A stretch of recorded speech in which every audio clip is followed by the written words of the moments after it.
If you've been watching my channel for a long time by now, you're probably aware that aquatic threats do not mesh well with me in video games, like Bubba. But despite how cool his sunglasses look, I want to talk about the shark whose voracious hunger knows no bounds, and is always, and I mean always, watching any unsuspecting fool take a dip in his watery domain. Of course, I am referring to Snacker the Shark. He makes his debut in Treasure Trove Cove, literally at the beginning of the level. Any newcomer will want to take a dip in the massive pool, and in their case, they feel incentivized to because there is a shiny blue Jinjo just standing on the seafloor waiting to be rescued. On the surface, it seems too easy, until they find themselves face to face with an unknown enemy who literally phases into existence and takes a big hefty bite out of Banjo's hairy butt. That's what surprises me the most. How does he just manifest out of thin air as if he's part ghost? Not to mention the Jaws-like music theme that plays that was always so nerve-wracking as a kid.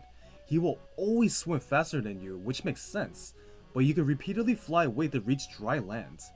And then he somehow magically disappears after a few seconds. Since this level contains numerous areas that force the player to be in the water, Snacker is a constant threat as he is always on the hunt.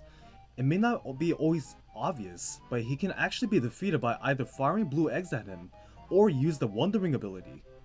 But the catch is, he will always return, so this only buys you a minute or two to swim to your heart's content without being hunted.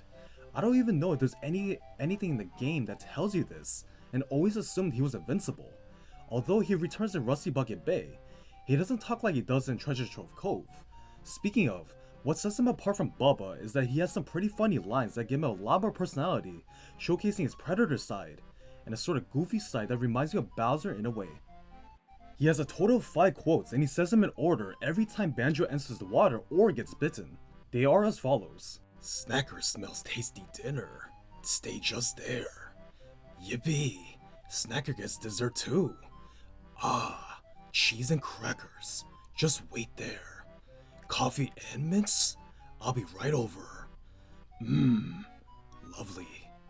I've always liked how he mentioned various food items and always made me kinda hungry too. In a way, his quotes make him less threatening, but his very presence alone made me terrified to jump in the water, and did everything I can to stay dry as a kid. So all in all, despite being a pretty big threat in the water, he is still a pretty funny character and wish more were like him. A big looming danger who has a goofy side. The team who worked on Banjo-Kazooie did a spectacular job writing the dialogue for these guys. So with that being said, thank you for watching. Did you also find Snacker to be kinda scary back then? And please like and subscribe for more videos like these if you want to.